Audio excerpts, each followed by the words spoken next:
میرا نام مزمل ہے۔ میرا سوال یہ ہے کہ ہم شب رات میں جب قبرستان جاتے ہیں تو اس میں ہم اگربتی جلا سکتے ہیں؟ عام بھی جب لوگ جاتے ہیں قبرستان کے لیے تو یہ تو عام طور پر لوگ اگربتیوں کا کرتے ہیں، تو اگربتی اگر لگانی ہے تو کیا قبر پہ لگائیں یا کہاں لگائیں؟ دیکھیں، اگربتی سے ویسے روشنی تو کوئی ہوتی نہیں ہے، ٹھیک ہے؟ اگربتی عام طور پہ خوشبو کے لیے ہی لگائی جاتی ہے، اور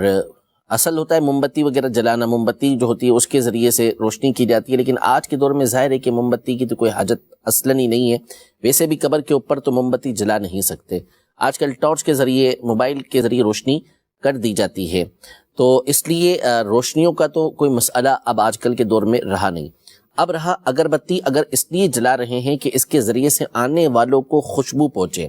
اور راحت حاصل ہو، مردے کو اس سے کسی طرح کی راحت حاصل نہیں ہونے کی کہ آپ خوشبو جلائیں گے تو یہ نہیں ہوگا کہ اس کو اس کی خوشبو پہنچے، اگر یہ تصور رکھتے ہیں تو پھر باطل تصور ہے۔ ہاں، چونکہ لوگ فاتحہ پڑھنے کے لیے آ رہے ہیں، اہل ایمان وہاں پر فاتحہ پڑھنے کے لیے پہنچ رہے ہیں، اس لیے آپ ان کو راحت پہنچانے کے لیے، ان کو مزہ آئے، لطف آئے اور ان سے تکلیف دور ہو، اس لیے آپ وہاں پہ اگربتی لگاتے ہیں، تو قبر سے ہٹ کے کسی مقام پہ آپ لگا سکتے ہیں، اس میں کوئی حرج نہیں ہے۔ یعنی ان کی نیت کی جائے گی، سامعین اب یا پڑھنے والے آئیں گے تو ان کو اس سے راحت پہنچے گی، ان کو اس سے لطف آئے گا۔ میت کے لیے اس کا اب کوئی فائدہ نہیں، میت کے لیے پڑھنا ہے یا قبر کے اوپر آپ پھول وغیرہ رکھیں گے تو اس کے حدیث پاک کے اندر آیا کہ اس کی تسبیح کی وجہ سے مردے کو فائدہ پہنچتا ہے، سر شاخیں وغیرہ جو بھی اس طرح، ٹھیک ہے، ماشاءاللہ۔ اور کئی لوگ ایکٹیویٹی کر کے وہ چلے جاتے ہیں، یعنی انہوں نے تو حسان صاحب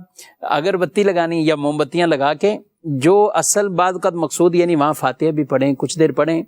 آپ ایسے جانے والوں کو، قبرستان جو حاضر ہوتے ہیں، جاتے ہیں، جانا بھی چاہیے، اپنے ماں باپ کے جن کے مرحوم ہیں ان کی قبروں پر بالخصوص جمعہ کے دن جائیں تو اس کی اور برکات ہیں۔ اسی طرح شب برات کو جو جاتے ہیں تو وہ بھی نبی صلی اللہ تعالیٰ علیہ وسلم کی حدیث سے، عمل سے باقاعدہ یہ ثابت ہے، تو وہاں جائیں صرف یہی کر کچھ موم بتی اگربتی کر کے واپسی آ جائیں یا کچھ پڑھیں بھی؟ کیا ہی کہتے ہیں؟ یہ موم بتی ہمارا طریقہ کار نہیں ہے، یہ کچھ اور لوگوں کا طریقہ کار ہے۔ ہمارا طریقہ کار پڑھنا ہے، یعنی اگر بالفرض کوئی گیا تو اچھی بات کی اس نے، مخصوص موقع پہ اس کو جانا چاہیے، بلکہ وقتاً فوقتاً جانا چاہیے۔ علماء نے جمعے کا دن، جمعرات کا دن یہ رکھا کہ بندہ قبروں پر جایا کرے، وقتاً فوقتاً جائے، کہ جس سے اس کے دل کو نرمی حاصل ہو، اس کو آخرت کی یاد آئے۔ موم بتی جلانا ہمارے یہاں نہیں ہے، اگر کوئی گھر میں بیٹھ کے قرآن شریف پڑھ لیتا ہے تو بھی یہ فائدہ مند ہے، اور قبرستان میں جا کے قبر کے باہر جو ہے قبرستان کے موم بتیاں رکھ کے آ جاتا ہے، کوئی فائدہ مند نہیں، بلکہ یہ فضول ہے، کیونکہ دور ہی نہیں ہے موم بتیوں کا، اس کو جلا کے آپ کیا کریں گے؟ ایک تو ہوتا نا اس زمانے کے اندر کے چراغ رکھے جاتے ہیں، یا پہلے موم بتیاں ہوتی تھیں چلے کہ قبر سے دور رکھ دیں کہ آنے والوں کو روشنی حاصل ہو۔ آج کے دور میں یہ چیز ہی نہیں ہے کہ آپ کیا کریں گے قبروں کے ارد گرد موم بتیاں رکھ کے یا چراغ رکھ کے، یا رسپیکٹ دینے والی چیز تو نہیں ہے، بلکہ یہاں تو اصل فاتحہ پڑھنا ہے تاکہ میت کو اس کا فائدہ پہنچے، اور وہ پڑھنے کے